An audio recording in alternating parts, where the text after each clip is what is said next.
అస్సలాము అలైకుం వరహమతుల్లాహి వబర్కాతు.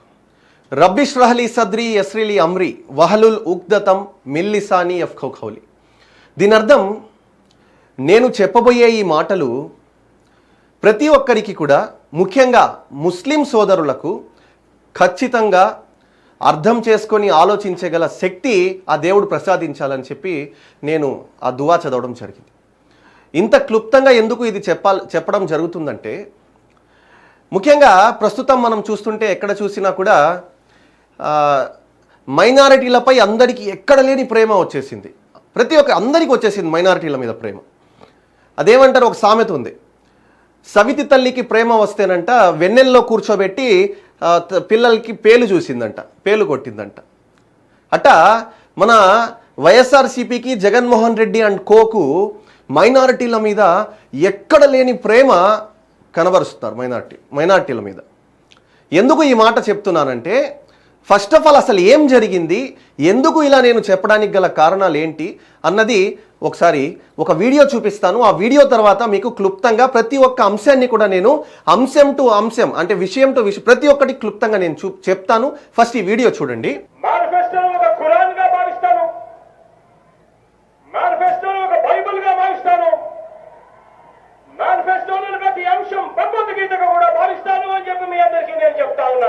తను ఏదైతే తన పార్టీ తరపున మేనిఫెస్టో ఏదైతే రెడీ చేశారో ఆ మేనిఫెస్టోను నౌజ్బిల్లా ఆయన ఖురాన్గా భావిస్తున్నారంట. ఖురాన్ అదేవిధంగా భగవద్గీతగా కూడా భావిస్తున్నారంట, బైబిల్గా కూడా భావిస్తున్నారంట. సాధారణంగా ఏవైతే మత గ్రంథాలు ఉంటాయో, ఎంతో పవిత్రంగా ఉండే ఈ మత గ్రంథాలు, ఎంతో పవిత్రంగా మనం వాటిని భావిస్తాం, ఎంతో పవిత్రంగా వాటిని పూజిస్తాము, ఎంతో పవిత్రంగా వాటిని తీసి చదువుతాము. అందులో ఉన్నవి 100% వాస్తవాలని చెప్పి మనం నమ్ముతాం. మరి అటువంటి విషయంలో ప్రతి ఒక్కరు కూడా ఇదే ఫాలో అవుతారు. ఇక్కడ ముఖ్యంగా నేను మైనారిటీలకు కొన్ని విషయాలు చెప్పాలనుకుంటున్నాను.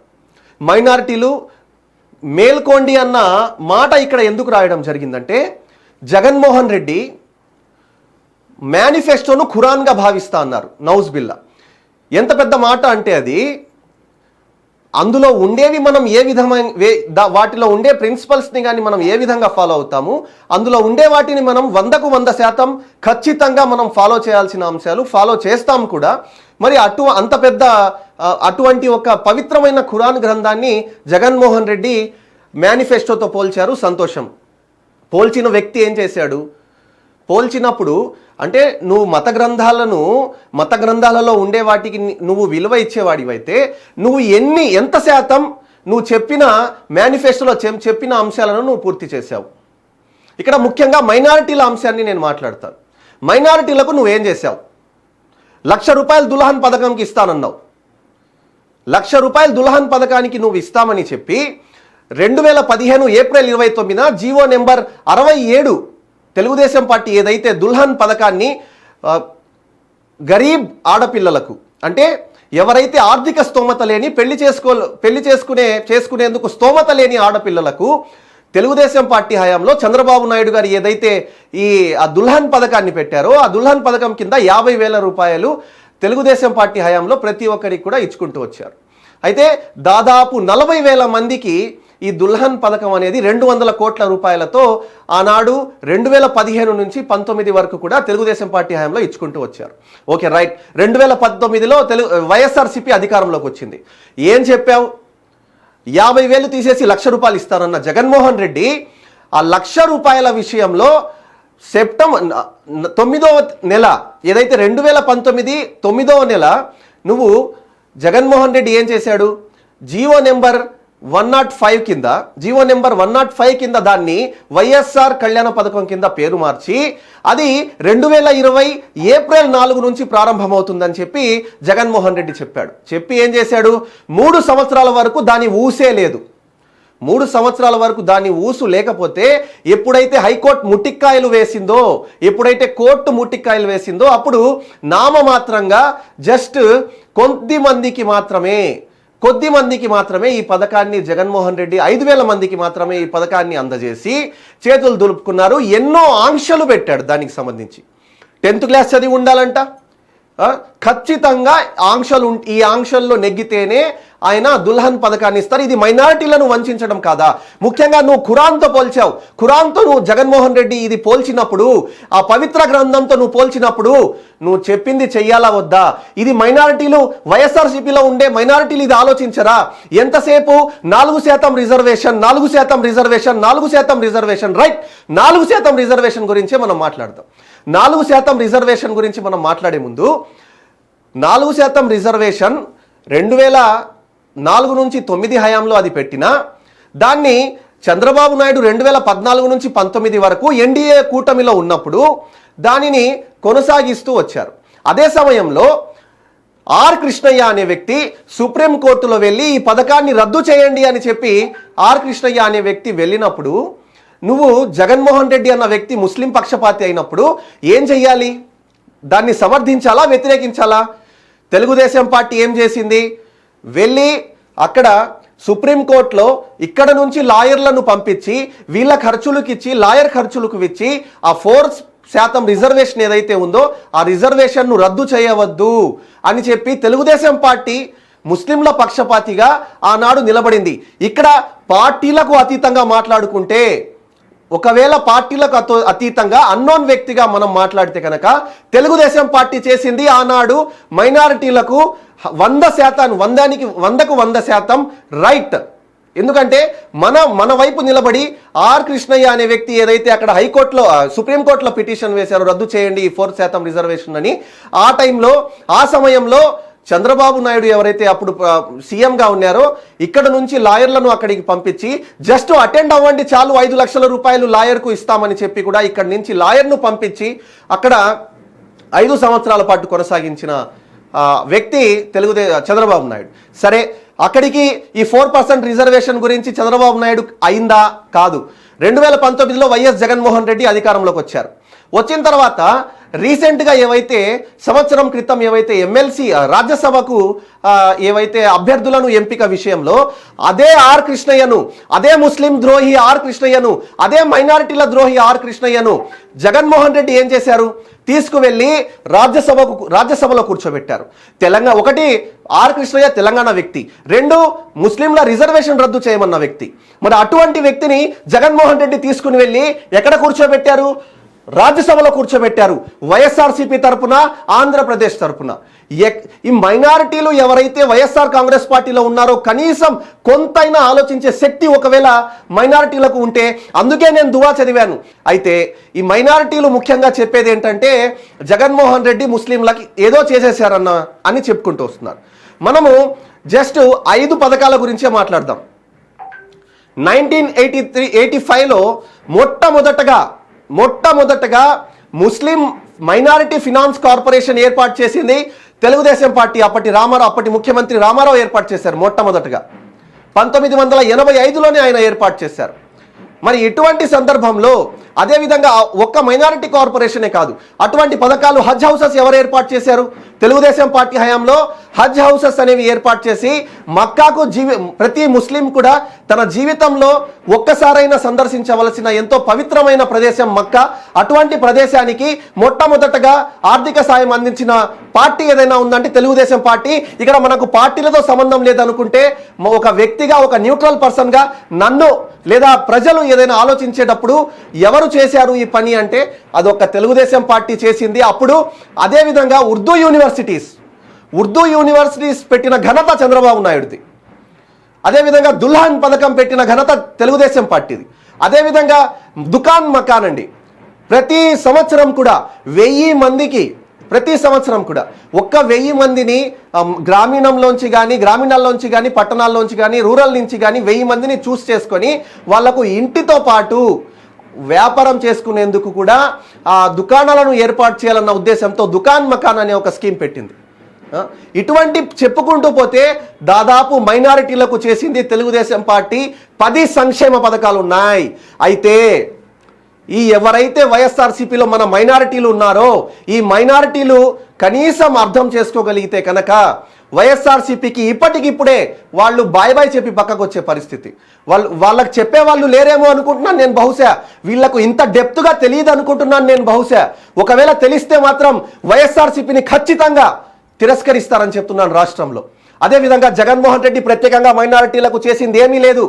1000% నేను చెప్తాను, నవరత్నాలు అనేది అందరితో పాటు కలిపి జగన్మోహన్ రెడ్డి ఇచ్చాడే తప్ప మైనారిటీలకు ప్రత్యేకంగా జగన్మోహన్ రెడ్డి ఇచ్చిన పథకాలు ఏమీ లేవు. ఉల్టాగా ఉన్న దుకాన్ మకాన్ని రద్దు చేశారు, దుల్హన్ పథకాన్ని ఆపేశారు. దుల్హన్ పథకం 50,000 1,00,000 రూపాయలని చెప్పి నామమాత్రంగా కండిషన్స్ పెట్టి 10th క్లాస్ ఖచ్చితంగా ఉండాలని చెప్పి దాన్ని ఆపేసిన పరిస్థితి. ఇక్కడ ఇలా చెప్పుకుంటూ పోతే మైనారిటీలకు జగన్మోహన్ రెడ్డి ఉల్టాగా నష్టం చేశారే తప్ప లాభం చేసింది ఏమీ లేదంటున్నాను నేను ఒక మైనారిటీ వ్యక్తిగా. అదేవిధంగా మీరు నా కల్మా రిలేషన్ మనకు ఉంది కాబట్టి ప్రతిదీ కూడా నేను క్లుప్తంగా క్షుణ్ణంగా ఇది తెలియజేయాలన్న ఉద్దేశంతో ఈ వీడియో చేస్తున్నాను.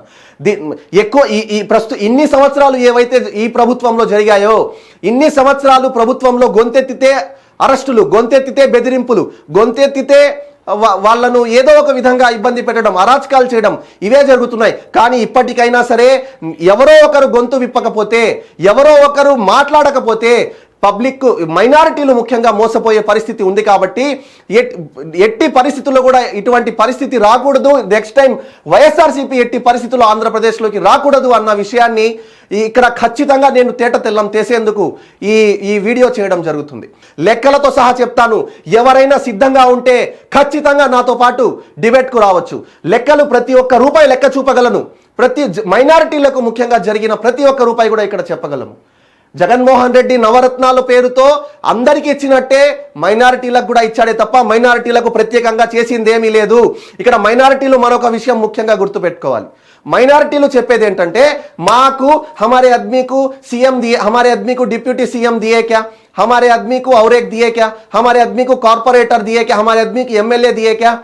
ఇక్కడే రాజకీయ అసంతృప్తితో మైనారిటీలు వెనకబడుతున్నారు. గుర్తుపెట్టుకోండి. అసలు మనం మైనారిటీ అన్న విషయం పక్కన పెట్టండి, మనం మెజారిటీ అని చెప్పండి. మీరు ఎందుకు మైనారిటీ చెప్తారు?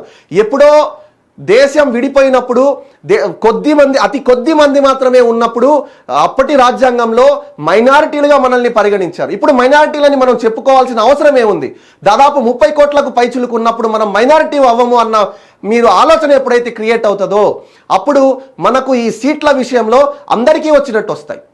4% ఉన్న కమ్యూనిటీకి 15 సీట్లు రావడం ఏందండి?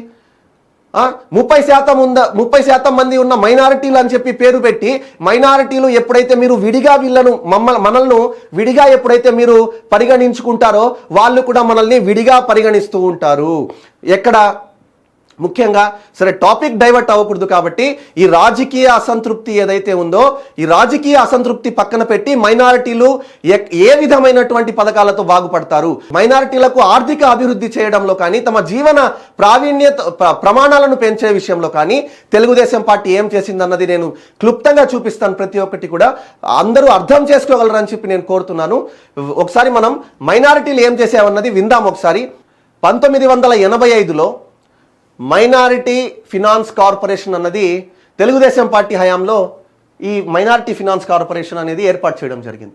అసలు దీని ఉద్దేశం ఏందయ్యా అన్నది ఒకసారి మనం చదువుదాం.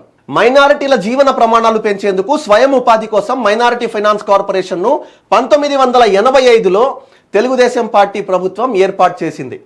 మైనారిటీ యువత కోసం స్కిల్ డెవలప్మెంట్ ప్రోగ్రామ్స్ పెట్టి వివిధ రంగాల్లో ప్రత్యేక శిక్షణ ఇప్పించింది. బ్యాంక్ లింకేజీ ద్వారా ఒక్కో యూనిట్కు 3 లక్షల రుణం ఇప్పించి సబ్సిడీగా టీడీపీ ప్రభుత్వం 1 లక్ష ఇచ్చింది. 3 లక్షల రూపాయలు ఇచ్చేది. 3 లక్షల రూపాయలు ఇచ్చి అందులో బ్యాంక్ లింకేజీ ద్వారా బ్యాంకు అటాచ్ చేసి ప్రభుత్వం ఏంటంటే 1 లక్ష రూపాయలు మైనారిటీలకు ఇక్కడ సబ్సిడీ ఇచ్చేది. ఉందా ఆ పథకం? ఇప్పుడు ఉందా అండి ఆ పథకం? ఒక్క మైనారిటీ అన్న బ్యాంకు నుంచి రుణం పొందాడా వైసీపీ హయాంలో?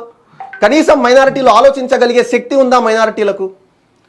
తర్వాత రాష్ట్ర విభజన తర్వాత చంద్రబాబు తన 5 ఏళ్ల పాలనలో 325 కోట్లు 40,000 మందికి లబ్ధి చేకూర్చారు. 325 కోట్లతో ఏం చేసింది వైఎస్ఆర్సీపీ? వచ్చి దాన్ని ఆపేసింది. తీసుకోగలిగారా ఎవరన్నా? రైట్. రంజాన్ తోఫా. రంజాన్ మాసంలో ప్రతి ముస్లిం సోదరుడు పండుగ చేసుకోవాలనే లక్ష్యంతో చంద్రబాబు రంజాన్ తోఫాకు శ్రీకారం చుట్టారు. పేద, మధ్య, గొప్ప, ధనిక తేడా లేకుండా ప్రతి ఒక్కరికి తోఫాను అందించారు. అలా రాష్ట్రంలో 10 లక్షల మంది రంజాన్ తోఫాను అందుకున్నారు. రేషన్ కార్డు ఉన్న ప్రతి ముస్లిం రంజాన్ పర్వదినాన పండుగ చేసుకుంది. కానీ వైసీపీ అధికారంలోకి వచ్చాక, జగన్ సీఎం అయ్యాక రంజాన్ తోఫాను సఫా చేశారు, బర్బాద్ చేశారు దాన్ని. అసలు గడిచిన 5 ఏళ్లలో ఒక్కసారి కూడా ముస్లింలకు రంజాన్ తోఫా అందించిన పాపాన పోలేదు. ఈ పథకం పేరు దుకాన్ మకాన్. ఇవన్నీ టీడీపీ తెలుగుదేశం పార్టీ పథకాలే. ప్రతి ఒక్క పథకం కూడా మైనారిటీలకు తెలుగుదేశం పార్టీ ఏం చేసిందని చెప్పి అడిగేందుకు ఎవరైనా డిబేట్కు సిద్ధంగా ఉంటే నాతో రావాల్సిందిగా నేను కోరుతున్నాను. మైనారిటీలకు తెలుగుదేశం పార్టీ చేసినన్ని మేలు వైఎస్ఆర్సీపీ హయాంలో మేలు జరగకపోగా నష్టం జరిగింది. అది ఏం నష్టం జరిగిందో నేను చెప్తాను. ఫస్ట్ ఇది చూస్తే దుకాన్ మకాన్ అనే పథకం యొక్క ఉద్దేశం ఏంటో నేను మీకు, ప్రతి పథకం యొక్క ఉద్దేశం, జరిగిన అభివృద్ధి ఏమాత్రం జరిగిందనేది మీకు చూపిస్తున్నాను. గ్రామీణ ప్రాంతాల్లో, పట్టణాల్లో ముస్లింల ఆర్థిక పరిపుష్టి కోసం టీడీపీ దుకాన్ మకాన్ పథకాన్ని తీసుకొచ్చింది. చంద్రబాబు దీన్ని ప్రారంభించారు. ఈ పథకం కింద అర్హులైన 1000 మంది ముస్లింలకు ఇల్లు మరియు దుకాణం పెట్టుకునేందుకు ఆర్థిక సాయం అందించింది. దీన్ని జగన్ సర్కార్ నాశనం చేసింది. ఒక్క ముస్లిం సోదరుడికి లోన్ ఇచ్చిన దాఖలాలు లేవు. ఎంతో ప్రతిష్టాత్మకంగా తెలుగుదేశం పార్టీ ఈ పథకాన్ని పెట్టింది. గ్రామీణ రూరల్ ప్రాంతాల్లో ఎవరైతే ఆర్థికంగా వెనకబడిన ముస్లిం సోదరులు ఉంటారో, వాళ్ళకు మైనారిటీలు ఉంటారో, వాళ్ళ కోసం, మైనారిటీ సోదరుల కోసం ఈ పథకం అనేది పెట్టడం జరిగింది. అయితే ప్రతి ఒక్కరికి కూడా ఇల్లు, అదేవిధంగా దుకాన్ ఔర్ మకాన్, ఎంతో ప్రతిష్టాత్మకమైన ప్రాజెక్ట్ ఇది. దుకాన్ మకాన్, ఇల్లు, అదేవిధంగా వ్యాపారం చేసుకునేందుకు వాళ్లకు దుకాణం. ఎవరండి చేశారు? ఎవరు చేశారు? వైసీపీ ఏం చేసింది? దాన్ని ఆలోచించగలిగే శక్తి ఉంటే ఈ వీడియో ఎంతమంది అయితే చూస్తారో ఖచ్చితంగా షేర్ చేయండి. ఆలోచించగల శక్తి ఉన్న ప్రతి ముస్లిం కూడా జగన్మోహన్ రెడ్డికి ఓటు వేయడు. 4% అంశం అనేది ఖచ్చితంగా వాళ్ళు ఏదైతే ప్రోపగండా చేస్తున్నారో దాన్ని తిప్పికొట్టాల్సిన అవసరం ప్రతి ముస్లిం మైనారిటీకి ఉంది. సవితి ప్రేమ మైనారిటీలపై సవితి ప్రేమ చూపించాల్సిన అవసరం వాళ్లకు లేదు, అవసరం లేదు. మేమేమి ఆయన జాలి కోసం మేము పడిగాపులు కాయట్లేదు. దుల్హన్ పథకం, పేద ముస్లిం ఇంటిలో ఆడపిల్లల పెళ్లి కోసం దుల్హన్ పథకం టీడీపీ ప్రారంభించింది. ఆడపిల్లల పెళ్లిళ్లు తల్లిదండ్రులకు భారం కాకూడదన్న గొప్ప ఆశయంతో చంద్రబాబు 2015 ఏప్రిల్ 29న ఇక్కడ జీవో నెంబర్తో సహా మనం మెన్షన్ చేయడం జరిగింది. ఇక్కడ జీవో నెంబర్ చూపిస్తాను మీకు. 2015 ఏప్రిల్ 29న జీవో నెంబర్ 67ను జారీ చేశారు చంద్రబాబు నాయుడు. ఫస్ట్ అండి, అది ఫస్ట్గా చేసిన పని అదే. అదేవిధంగా జారీ చేశారు. దుల్హన్ పేరుతో ముస్లిం మైనారిటీ వధువులకు 50,000 నగదును సింగిల్ డెస్క్ విధానంలో పెళ్లి మండపంలో అందించేవారు. ఆ తర్వాత పెళ్లి మండపంలోంచి ఆ పెళ్లి అయిపోయిన తర్వాత ఆ పెళ్లి కార్డు ఏదైతే ఉంటుందో, అది పెళ్లి కార్డుతో పాటు ఆ నికా బుక్ ఏదైతే ఉంటుందో, ఆ నికా బుక్ రెండు కలిపి ఫొటోస్తో సహా అప్లై చేసుకుంటే 50,000 రూపాయలు డైరెక్ట్గా వాళ్ళ ఖాతాలో జమ అయ్యాయి. ఏమైంది? ఇప్పుడు ₹1,00,000 ఇస్తానన్న వ్యక్తి ఏం చేశాడు? నిట్ట నిలువున వంచాడు ముస్లిం మైనారిటీలను, నిట్ట నిలువున మోసం చేశాడు ముస్లిం మైనారిటీలను. ఈ పథకాలన్నీ ఆపేశాడు జగన్మోహన్ రెడ్డి. 2015-16లో ఈ దుల్హన్ పథకం గురించి ఎస్పెషల్గా చెప్తున్నానండి. 2015-16లో 2,584 మందికి 12.92 కోట్ల రూపాయలు ఇవ్వడం జరిగింది, శాంక్షన్ చేయడం జరిగింది.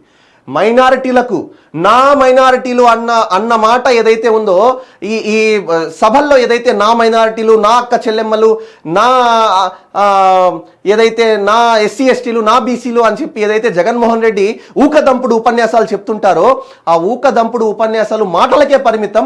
ఇక్కడ చేతల్లో తెలుగుదేశం పార్టీ చేసింది చూపిస్తున్నాను, చూడండి. 2015-16లో 2,584 మందికి ఎటువంటి ఆంక్షలు లేకుండా తెలుగుదేశం పార్టీ ఇక్కడ 12.92 కోట్లు ఇక్కడ పేద ఆడపిల్లలకు పెళ్లి ఖర్చుల కోసం ఇచ్చిన దాఖలాలు. అదేవిధంగా ఇక్కడ చూద్దాం. 2016-17లో 9,822 మందికి 49.11 కోట్ల రూపాయలు తెలుగుదేశం పార్టీ ఇక్కడ దుల్హన్ పథకం కింద ఇచ్చింది. తెలుగుదేశం పార్టీ ఇచ్చింది దుల్హన్ పథకం కింద. అదేవిధంగా ఇక్కడ చూస్తే 2017-18లో దాదాపు 11,920 మందికి 59.60 కోట్ల రూపాయలతో తెలుగుదేశం పార్టీ ఆనాడు దుల్హన్ పథకాన్ని ఇచ్చింది. 2018-19లో 15,976 మందికి 79.88 కోట్ల రూపాయలతో దుల్హన్ పథకాలను ఇచ్చింది. లెక్కలు ఈ లెక్కలతో రండి, ఎవరు వచ్చినా సరే లెక్కలతో రమ్మంటున్నాను నేను. ప్రతి ఒక్క లెక్క క్లియర్గా మెన్షన్ చేస్తుంది. టీడీపీ 5 ఏళ్లలో 40,302 మంది ముస్లిం వధువులకు 200 కోట్ల రూపాయల సాయం అందించింది. ఇది చంద్రబాబు ఘనత, తెలుగుదేశం పార్టీ ఘనత. అందుకే అంటున్నారు నిన్ను నమ్మం జగన్ అని చెప్పి, అందుకే అంటున్నారు బాయ్ బాయ్ జగన్ అని, అందుకే అంటున్నారు ఏపీ నుంచి వైసీపీని పారద్రోలాలని. ఇక్కడ మనం ఇంకొక విషయం చూస్తే, ఇప్పుడు మనం తెలుగుదేశం పార్టీ చేసింది చెప్పాంగా, వైఎస్ఆర్సీపీది కూడా చెప్దాం లెక్కలతో సహా. రైట్, ఇక్కడ మా మైనారిటీలు అని చెప్పే నేత ఇక్కడ చేసిన పని ఒకసారి చూస్తే మనం ఇక్కడ వైసీపీ అధికారంలోకి జగన్ దుల్హన్ పథకం ఎలా నిర్వీర్యం చేశాడో మనం చెప్దాం. జగన్ వచ్చి రాగానే టీడీపీ దుల్హన్ పథకాన్ని పేరు మార్చేశారు. వైఎస్ఆర్ పెళ్లి కానుక అన్నారు. అబ్బా సంతోషం, రైట్, వైఎస్ఆర్ పెళ్లి కానుక, అందరు హ్యాపీ అయిపోయారు. ఇంకా ₹1,00,000 మా జీవితాల్లో మా పెళ్లిళ్ళకి వచ్చేస్తాయి అని చెప్పి everyone felt happy, very happy అని పేరు పెట్టి మొత్తాన్ని 1,00,000కు పెంచారు. అబ్బా 19/9/2019 జీవో నెంబర్ కూడా తెచ్చేశారు. అంటే చంద్రబాబు నాయుడు గారు జీవో నెంబర్ తెచ్చిన వెంటనే స్టార్ట్ చేశారుగా. ఇంకా జగన్మోహన్ రెడ్డి కూడా స్టార్ట్ చేసేస్తారేమో, మంచి రోజులు వచ్చేసాయి మాకని చెప్పి మైనారిటీలంతా సంబరాలు చేసుకున్నారు. గెలిపిచ్చేసాం జగన్మోహన్ రెడ్డికి ఒక్క ఛాన్స్ ఇచ్చి అని చెప్పి అందరూ పండగ చేసుకున్నారు. జారీ చేశారు. రైట్, సరే జారీ చేశారు. ఇక్కడ ట్విస్ట్ ఇచ్చారు. ఇది 4వ నెల 2వ తేదీ నుంచి ప్రారంభమవుతుందని ట్విస్ట్ ఇచ్చారు. రైట్, సరే అని వేచి చేశారు. 2020 వేచి చూశారు. ఇంకేముంది, అమలు అవుతుందని ఇచ్చారు అని ఇంకా 7 నెలల తర్వాత అమల్లోకి వస్తుందని జగన్ చెప్పిన మాట నమ్మారు. కానీ మాట తప్పారు, మడిమ తిప్పేశారు ఇక్కడ జగన్మోహన్ రెడ్డి. 3 ఏళ్ల పాటు ఏ ఒక్క వధువుకు కూడా పెళ్లి కానుక అందలేదు. జగన్ మాటలన్నీ నీటి మూటలే అయ్యాయి. చివరికి కోర్టు అక్షింతలు వేయడంతో జగన్ దిగొచ్చారు. అడ్డమైన నిబంధనలు పెట్టి లబ్ధిదారుల సంఖ్యను కుదించేశారు, బాగా కుదించేశాడు. 4 విడతల్లో 5,114 మందికి 51.14 కోట్లు మాత్రమే. ఇక్కడ ఒక్క నిమిషం క్లియర్గా చూపిస్తాను. 5,114 మందికి 51.14 కోట్లు మాత్రమే మన జగనన్న ఇచ్చింది. జగనన్న ఇచ్చిన ఘనత అది. మైనారిటీలకు జగనన్న నా మైనారిటీ సోదరులకు ముఖ్యంగా ప్రేమ పంచింది ఏంటంటే ఇదే, ప్రేమ కానుక ఇచ్చారు. ఇలా మైనారిటీలను నయవంచన చేసిన చరిత్ర జగన్ది. నువ్వు మేనిఫెస్టోని ఖురాన్గా భావించే వ్యక్తివి ఈ మైనారిటీల మనోభావాలను దెబ్బతీయడం కాదా? మైనారిటీలను నువ్వు నయవంచన చేయడం కాదా? మైనారిటీలను నువ్వు మోసం చేయడం కాదా? రైట్, ఇంకా ఇక్కడ ఇంకొక విషయం చూద్దాం. ఉర్దూ భాష అండి. ఉర్దూ భాష ఒక ముస్లిం, ఇండియాలో ముఖ్యంగా ఒక ముస్లిం మాట్లాడే భాష ఉర్దూ.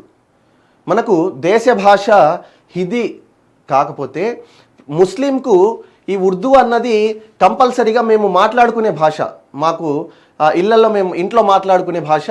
ఇప్పుడు ప్రాంతీయ భాషలు ఒక్కొక్క దగ్గర ఒక్కొక్కలా ఎలా ఉంటాయో ఉర్దూ భాష మన ఆంధ్రప్రదేశ్లో కానీ తెలంగాణలో కానీ ఎక్కువగా మాట్లాడే భాష. అటువంటి ఉర్దూ భాషను ఎవరు గుర్తించారండి? ఎవరు గుర్తించారు? చంద్రబాబు నాయుడు గుర్తించాడు. చంద్రబాబు నాయుడు గుర్తించి ఏం చేశాడు? ఉర్దూ భాషపై ప్రత్యేక దృష్టి పెట్టి ఉర్దూ భాషాభివృద్ధి కృషి చేశారు. 36 ఉర్దూ అకాడమీల ద్వారా వేలాది మందికి శిక్షణ ఇప్పించారు. 36. ఇక్కడ ప్రతి మాట నేను ఎందుకు రౌండ్ చేస్తానంటే ఇవి చరిత్రలో జరగని విషయాలు. ఇవి 36 ఉర్దూ అకాడమీల ద్వారా వేలాది మందికి శిక్షణ ఇప్పించారు. ఉర్దూ మీడియం స్కూళ్లకు ప్రత్యేక వసతులు కల్పించారండి.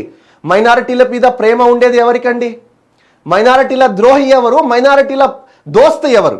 ఇక్కడ నేనైతే ఖచ్చితంగా మైనారిటీల దోస్త్ చంద్రబాబు అని చెప్తాను.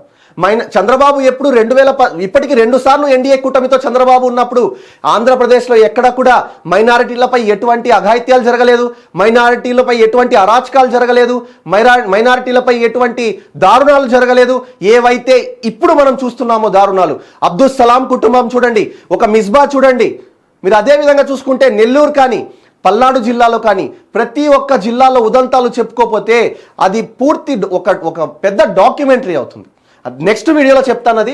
అయితే ముందు మనం ఇక్కడ ఉర్దూ గురించి మనం మాట్లాడుకుందాం. ఉర్దూ మీడియం స్కూళ్లకు ప్రత్యేక వసతులు కల్పించారు. ఉర్దూ టీచర్లు విద్యార్థులను సన్మానించి ఆర్థిక సాయం అందించి ప్రోత్సహించారు. మొట్టమొదటిసారిగా ముస్లింల కోసం ఉర్దూ యూనివర్సిటీని ఏర్పాటు చేసిన క్రెడిట్ కూడా చంద్రబాబుది. దేశంలో ఎవరు చేయలా. మొట్టమొదటిసారిగా మన రాష్ట్రంలో చంద్రబాబు నాయుడు ఏం చేశారండి, ఉర్దూ యూనివర్సిటీని ఏర్పాటు చేశారు. చంద్రబాబు నాయుడు ఉర్దూ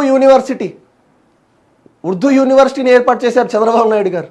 ఎలా మన వైసీపీ వాళ్ళకి ఏ విధంగా చెప్తే అర్థమవుతుందో అది గొంతు కూడా రాసుకోపోతుంది. కానీ జగన్ అధికారంలోకి వచ్చాక ఉర్దూ భాష ప్రభావం కోల్పోయేలా చేశారు. ఏనాడు దృష్టి పెట్టిన సందర్భాలు లేవు. ఉర్దూ భాషను ప్రోత్సహించిన దాఖలాలు లేవు. నా మైనారిటీలు 4% రిజర్వేషను, ఈ చంద్రబాబు నాయుడు వెళ్ళి ఎన్డీఏ కూటమితో చేరాడు, ఇవి తప్ప మైనారిటీలను వంచడం తప్ప వేరేది ఏమీ లేదు. దయచేసి మైనారిటీలు అర్థం చేసుకోవాల్సిన విషయం ఇక్కడ క్లియర్గా తెలుగుదేశం పార్టీ మైనారిటీలకు ఏం చేసింది, వైఎస్ఆర్సీపీ మైనారిటీలను ఏ విధంగా మోసం చేసింది. సవితి ప్రేమ చూపించడంలో వైఎస్ఆర్సీపీ సక్సెస్ అయిందని చెప్పి నేను అంటాను ఈ 5 ఏళ్లలో. కానీ ఇప్పుడు అటువంటి పరిస్థితి లేదు. మైనారిటీలు మారాలి, మైనారిటీలు మారే పరిస్థితి ఉంది. తెలుగుదేశం పార్టీ అధికారంలోకి రావాలి. ఎందుకంటే మైనారిటీలు బాగుపడాలంటే, మైనారిటీలకు సంక్షేమ పథకాలు, ప్రత్యేక పథకాలు రావాలంటే చంద్రబాబు నాయుడు ఏవైతే విజనరీ లీడర్ అని ఊరికే చెప్పలేదండి. అతని అనుభవం 46 సంవత్సరాలు, 14 సంవత్సరాలు సీఎంగా చేసిన వ్యక్తి, ఎంతో అనుభవం, అన్నీ చక్కబెడుతూనే రాష్ట్రాభివృద్ధి చేస్తూనే మైనారిటీలను ఎక్కడా వదల్లా, మైనారిటీలపై సవితి ప్రేమ చూపించలా, మైనారిటీలను మోసం చేయలా, మైనారిటీలను వంచలా. అరుచుకొని చెప్పడానికి రీజన్ ఒకటే, అర్థం చేసుకోండి దయచేసి.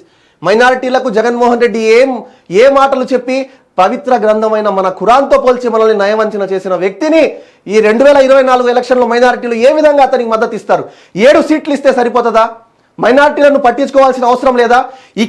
ఈ మైనస్ పాయింట్ ఏదైతే ఈ వీక్ పాయింట్ మైనారిటీల్లో ఉందో, ఈ వీక్ పాయింట్ని అర్థం చేసుకున్న జగన్మోహన్ రెడ్డి మైనారిటీలకు నామమాత్రపు సీట్లు ఇచ్చేసి అధికారానికి పనికిరాని జస్ట్ అలంకారప్రాయంగా ఉండే ఏవైతే ఆ పదవులు ఉన్నాయో, డిప్యూటీ సీఎం అలంకారప్రాయం వెళ్తే ఆ సైన్ ఎందుకు చెల్లని సైన్ అది. ఏమన్నా ఉంటే సార్లు మాట్లాడతారు, ఆఫీసర్స్ మాట్లాడతారు. తెలుగుదేశం పార్టీ హయాంలో ప్రతి మినిస్టర్కు ఇండివిజువాలిటీ ఉన్నింది. ఎక్కడ కూడా సమాజంలో ప్రతి ఒక్కరి హక్కులు పరిరక్షించబడ్డాయి. నెక్స్ట్ మాట్లాడదు, ఇలా చెప్పుకుంటూ పోతే చాలా ఉన్నాయి. మరొకటి, ముస్లిం పేద విద్యార్థులకు విదేశీ విద్య. ఎంత పెద్ద మాట అండి, విదేశీ విద్య ముస్లిం పేద విద్యార్థులకు.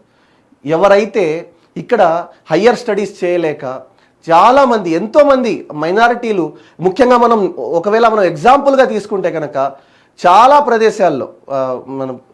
ప్రదేశాల్లో కూడా మైనారిటీలు ఆగిపోయే పరిస్థితి, ఉన్నత చదువులు చదవలేక.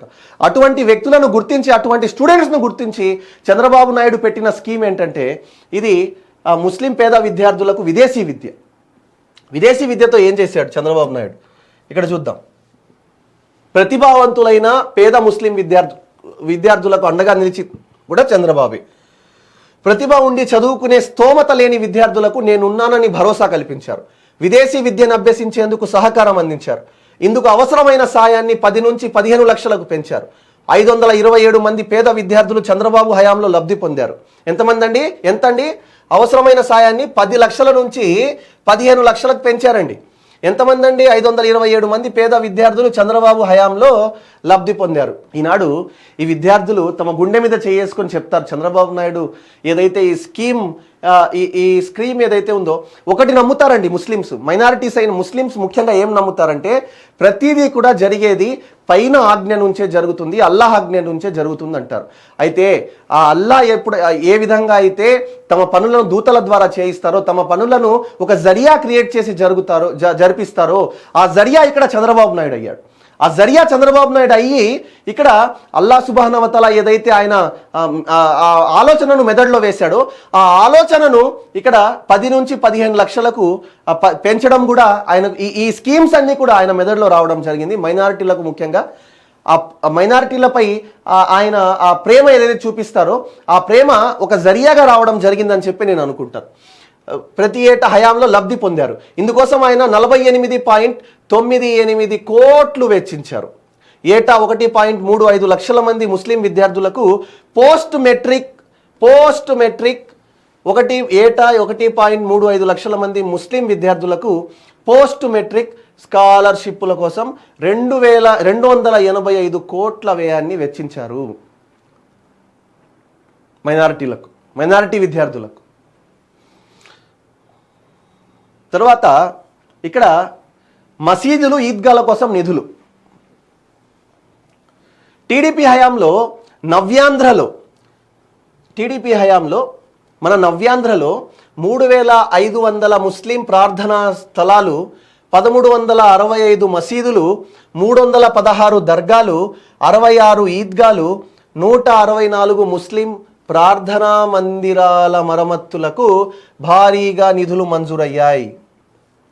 ఇది వైసీపీ హయాంలో జరిగినవి చూపించండి. వైసీపీ హయాంలో ఏం జరిగాయంటే, మసీదు స్థలంలో అక్రమ కట్టడాలు చేస్తున్నారని చెప్పి వెళ్ళి అడిగినందుకు వాళ్ళు ఏం చేశారంటే ఆ వ్యక్తిని దారుణంగా పొడిచి చంపారు. వైసీపీ హయాంలో జరిగింది. ప్రతి ఒక్క ముస్లిం మైనారిటీ తెలుసుకోవాల్సిన విషయం. అయితే ముస్లింల ఏదైతే ఈ ప్రార్థనా స్థలాలు ఉన్నాయో వీళ్లకు ఇన్ని 3,500 ప్రార్థనా స్థలాలు, 1,365 మసీదులు, 316 దర్గాలు, 66 ఈద్గాలు, 164 ముస్లిం ప్రార్థనా మందిరాల మరమ్మతులకు భారీగా నిధులు మంజూరు చేశారు. ఇక్కడే అసలు పాయింట్ నేను ఇంత చెప్పుకుంటూ రావడానికి ముఖ్య కారణం ఏంటంటే, ఇప్పుడు మనకు అసలు పాయింట్లోకి వెళ్దాం. ముస్లిం సోదరులు నమాజులు చేసుకునేందుకు వీలుగా ఉండేందుకు చంద్రబాబు పెద్ద మొత్తంలో నిధులను వెచ్చించారు. ఓకే, అలాగే ఇమాంలకు 5,000, మౌజన్లకు 3,000 గౌరవ వేతనం అందించారు మన చంద్రబాబు నాయుడు. ఇక్కడ ఇమాంలకు 5,000, మౌజన్లకు 3,000 గౌరవ వేతనం అందించారు. చంద్రబాబు నాయుడు గారికి ఈ ఆలోచనలు ఎలా వస్తాయో నాకు అర్థం కాదు. చంద్రబాబు నాయుడు గారు ఇంత మైనారిటీల వైపు ఆలోచిస్తూ ఎంత సూక్ష్మమైన విషయం అండి అది. మౌజన్లు వాళ్ళకి జీతాలు చాలక జనరల్గా బయట కూలి పనికి వెళ్తేనే 10,000, 15,000, 20,000 లేదే ఇంటికి రాని పరిస్థితి. అటువంటిది ఇస్లాంలో పవిత్ర ఖురాన్ను పఠించి, పవిత్ర ఖురాన్ను 5 పూటలు నమాజు, ఫరజ్ నమాజ్ తప్పకుండా చదవాలి అన్న అటువంటి నమాజ్ను మనల్ని ఇమామ్గా నిలబడి వాళ్ళు నమాజ్ చదివిస్తున్న వాళ్ళకి, అదేవిధంగా 5 సార్లు కూడా మీరు సక్సెస్ వైపు నడవండి రండి అని చెప్పి మస్జిద్లకు పిలిచే మౌజన్లకు ఆలోచించి ఈ తెలుగుదేశం పార్టీ హయాంలో చంద్రబాబు నాయుడు గారు ఏవైతే వీళ్ళకు జీతాలు సరిపోవట్లేదు, చాలట్లేదు అని చెప్పి చంద్రబాబు నాయుడు గారు ఆలోచించి ఈ మౌజన్లు ఇమాంలకు గౌరవ వేతనాలు ఇవ్వడం ఎంత సూక్ష్మమైన విషయం అండి. ప్రతి ఒక్క మైనారిటీ సోదరుడు ఆలోచించాల్సిన విషయం. ఇంత స్ట్రాంగ్గా నేను ఈనాడు తెలుగుదేశం పార్టీ తరఫున మాట్లాడుతున్నానంటే ఒక మైనారిటీగా ఖచ్చితంగా నేను చూశాను. తెలుగుదేశం పార్టీ హయాంలో జరిగిన అభివృద్ధి చూశాను. జగన్మోహన్ రెడ్డి హయాంలో, వైఎస్ఆర్సీపీ హయాంలో జరుగుతున్న ఈ దౌర్జన్యాలు కూడా చూస్తున్నాను. దౌర్జన్యాలపై ఖచ్చితంగా ఒక వీడియో చేస్తాను. ఇక్కడ మొత్తం 8,608 మంది గౌరవ వేతనం ద్వారా లబ్ధి పొందారు. ఇప్పుడు తెలుగుదేశం పార్టీ హయాంలో మొత్తం 8,608 మంది ఇక్కడ లబ్ధి పొందారు. మరో విషయం, ఇవన్నీ సూక్ష్మమైన విషయాలు, చాలా సూక్ష్మం. ఎవరు చెప్పకపోతే అర్థమయ్యేవి కావి, చెప్తేనే అర్థమయ్యే విషయాలు. లేదంటే ఈ నయవంచనలో పడుతూ తెలియక చాలామంది అమాయకులు అలాగే కొట్టుకొని వెళ్ళిపోతుంటారు. బీజేపీతో కలిసిపోయారు, ఎన్డీఏతో కలిసిపోయారు.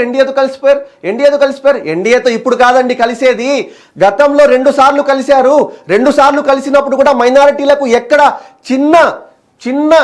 చిన్న ఇది కూడా సందేహమే అవసరం లేని విధంగా పాలన చేసిన వ్యక్తి చంద్రబాబు నాయుడు అని చెప్తున్నాను నేను. మైనారిటీలకు తెలుగుదేశం పార్టీలో ఎన్డీఏతో కలిసినప్పుడు గతంలో హాని చేయడం పక్కన పెట్టండి, ఎక్స్ట్రాగా పథకాలు అందించారు. తెలుగుదేశం పార్టీ హయాంలో పథకాలు అందించారు. ఇక్కడ ఆ పథకాల గురించి నేను చెప్పాలనుకుంటున్నాను. ఇంత నేను ఎక్స్ప్లెయిన్ చేయడానికి మీకు అర్థం చేసుకోవాల్సిన విషయం ఏంటంటే, తెలుగుదేశం పార్టీ హయాంలో జరిగిన ఈ పథకాలు, మైనారిటీల గురించి చంద్రబాబు నాయుడు ఎంత ఆలోచన పెడతారన్నది ముఖ్యంగా నేను ఇక్కడ చెప్పాలనుకుంటున్నాను. రెండవది వక్ఫ్ బోర్డ్ అండి. వక్ఫ్ బోర్డ్ అంటే తెలుసుగా, ముస్లింల ఆస్తులు, గతంలోంచి ముస్లింలకు వారసత్వంగా వస్తున్న ఆస్తులు. వక్ఫ్ బోర్డ్ వక్ఫ్ స్థలాలు ముస్లింలకు ఉన్న విలువైన సంపద. వక్ఫ్ బోర్డ్ వక్ఫ్ సంస్థలు, రైట్. రాష్ట్రంలో 3,502 వక్ఫ్ సంస్థలు ఉన్నాయి. వాటి రక్షణ కోసం చంద్రబాబు కవచంలా నిలిచారు. హజ్ యాత్రకు వెళ్లే వారి కోసం ప్రత్యేక చర్యలు తీసుకుంది కూడా ఆయనే. ఉమ్మడి ఏపీలో హజ్ యాత్రకు శ్రీకారం చుట్టింది కూడా ఆయనే. ఈ పాయింట్ మనం నోట్ చేసుకోవాలండి. నా మైనారిటీలు కాదండి, ఆ మాట చెప్తే సరిపోదు. ఉమ్మడి ఏపీలో హజ్ యాత్రకు శ్రీకారం చుట్టింది కూడా ఆయనే. ప్రతి ఒక్క ముస్లిం జీవితంలో ఒక్కసారైనా వెళ్ళాలనుకునే ప్రదేశం మక్కా అండి. కాకపోతే ఆర్థిక పరిస్థితుల దృష్ట్యా అంతవరకు అక్కడ వరకు చేరుకోలేని ముస్లింలను తెలుగుదేశం పార్టీ హయాంలో చంద్రబాబు నాయుడు ఆర్థిక సహాయం అందించి మీరు మక్కాకు వెళ్ళండి అని చెప్పి ఇక్కడి నుంచి ఆయన హజ్ హౌసెస్ ఇక్కడ నిర్మించి ఇక్కడి నుంచి హజ్ చేసుకునేందుకు మక్కాకు పంపించిన వ్యక్తి చంద్రబాబు నాయుడు. అటువంటి వ్యక్తిని మైనారిటీల ద్రోహిగా చిత్రీకరించే ప్రయత్నం చేస్తున్నారు. అటువంటి వ్యక్తిని మైనారిటీలకు దూరంగా చేసే ప్రయత్నం చేస్తున్నారు. సాధ్యమవుతుందా? జరుగుతుందా? జరగదు. మాటలు నయవంచన. చంద్రన్న పాలనలో ఇప్పటి వరకు 12,140 మంది హజ్ యాత్రకు వెళ్ళారండి. ఇప్పుడు జనరల్గా హజ్ చేస్తారండి జీవితంలో ఒకసారి. హజ్ చేస్తే తమ పాపాలన్నీ పోయి వాళ్ళు తల్లి కడుపు నుంచి ఎంత పరిశుభ్రంగా వస్తారో అంత పరిశుభ్రంగా హజ్ నుంచి వస్తారన్నది ఖురాన్లో చెప్పిన విషయం. మరి అటువంటి హజ్ యాత్రకు వెళ్ళినప్పుడు అక్కడ ఎవరైతే ఆ దువా చేస్తారో ఆ దువా చంద్రబాబు నాయుడు గారికి తగిలి ఉండదా? ఆ దువా ఎవరైతే చేస్తారో చంద్రబాబు నాయుడు ఖచ్చితంగా తగిలి ఉంటుంది. చంద్రబాబు నాయుడిని మీరు ఏ విధమైనటువంటి మైనారిటీల ద్రోహిగా చిత్రీకరించాలనుకుంటున్నారో అది ఈ జన్మలోనే కాదు కదా. ఒకవేళ ఈ కాలం కాదు, ఏ కాలం ఎప్పటికీ మీకు సాధ్యం కాదనేది నేను 100% చెప్తాను. ఇక్కడ నవ్యాంధ్రలో విజయవాడ నుంచి నేరుగా హజ్ యాత్రకు వెళ్ళేలా చర్యలు తీసుకున్న ఘనత చంద్రన్నదే. నవ్యాంధ్ర ఆంధ్రప్రదేశ్ విభజించాక కూడా చంద్రబాబు నాయుడు గారు ఎక్కడ కూడా మైనారిటీలకు సంబంధించిన ఈ అంశాలు ఏవైతే ఉన్నాయో వాటి మీద ఎక్కడ కూడా ఆయన ఆలోచన వెనక్కి తీసుకునే పరిస్థితి లేదు. సరే మళ్ళీ ఆలోచిద్దాంలే అన్న పరిస్థితి లేదు. రాజధానిలాగా చూద్దాంలే, మూడు ప్రదేశాలకు ఇచ్చేసాం, ఆ గాల్లో ఉంది అన్నట్టు లేదు. అది చంద్రబాబు నాయుడు ఏం చేశారు? హజ్ హౌసెస్ విజయవాడ నుంచి డైరెక్ట్గా వెళ్ళేట్టు ప్లాన్ చేశారు. నవ్యాంధ్రలో నవ్యాంధ్రలో విజయవాడ నేరుగా హజ్ యాత్ర కూడా చంద్రన్నదే. 2018-19లో 648 వక్ఫ్ సంస్థలకు 50 కోట్లకు పైగా నిధులు కేటాయించారు. జగన్ రెడ్డి అధికారంలోకి వచ్చాక వాటన్నిటిని నిలిపివేశారు. అర్థం చేసుకోండి, జగన్మోహన్ రెడ్డి అధికారంలోకి వచ్చాక వీటన్నిటిని నిలిపివేశారు జగన్మోహన్ రెడ్డి. నా మైనారిటీలు, నా అక్క చెల్లెమ్మలు, నా బీసీలు, నా ఎస్సీ ఎస్టీలు మాటలు క్లుప్తంగా క్షుణ్ణంగా ప్రతి ఒక్కటి కూడా లెక్కలతో సహా సంవత్సరంతో పాటు మీకు చెప్పాలన్న ఉద్దేశంతో ఇక్కడ ఇది చెప్పడం జరుగుతుంది. రెండవది, ముస్లింలకు డిక్లరేషన్. ఫైనల్గా ముస్లింలకు డిక్లరేషన్ ఇస్తామని హామీ ఇచ్చిన నాయకుడు కూడా చంద్రబాబే. ఆయన భరోసా ముస్లింలకు కొండంత ధైర్యాన్ని ఇచ్చింది. కానీ జగన్ రెడ్డి మాత్రం ముస్లింలను ఓటు బ్యాంకుగానే చూశారు.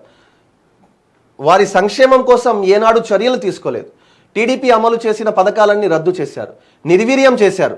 మైనారిటీలపై దాడులు జరుగుతున్నా అడ్డుకట్ట వేయలేకపోయారు. ఆత్మహత్యలు చేసుకుంటున్నా ఆపలేకపోయారు. ముస్లింలను నయవంచన చేసిన ముఖ్యమంత్రిగా జగన్ రెడ్డి నవ్యాంధ్ర చరిత్రలో నిలిచిపోయారు.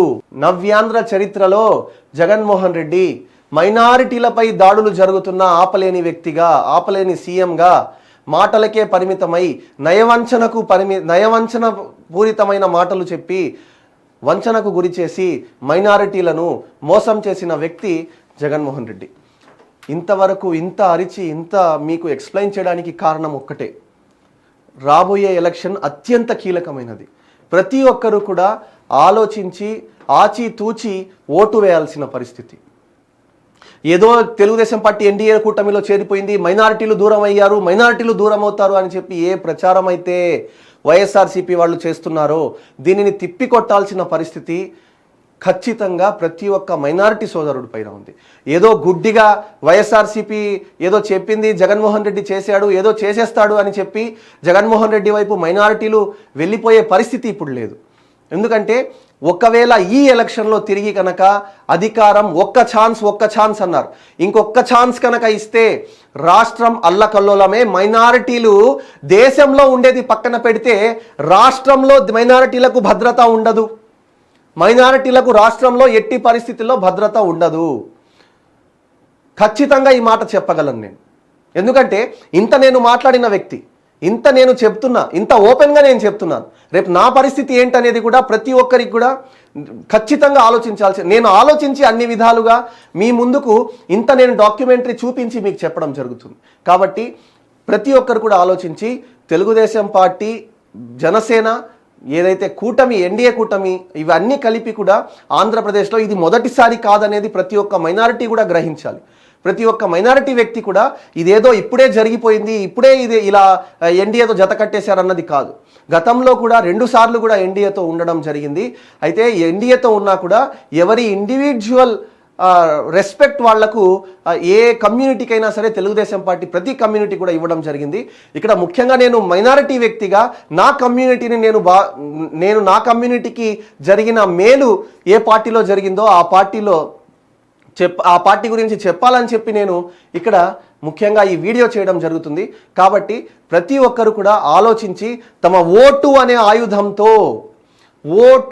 ఆయుధంతో ప్రతి ఒక్కరు కూడా ఖచ్చితంగా సరైన నాయకుడిని ఎన్నుకోవాలని చెప్పి ఇదంతా చూసిన తర్వాత కూడా మైనారిటీలు ఖచ్చితంగా తెలుగుదేశం పార్టీకి ఓటు వేసి మన మైనారిటీల సంక్షేమాన్ని మనం ఎట్టి పరిస్థితుల్లో కూడా తిరిగి పుణికి పుచ్చుకోవాలన్నది నా ఆశ.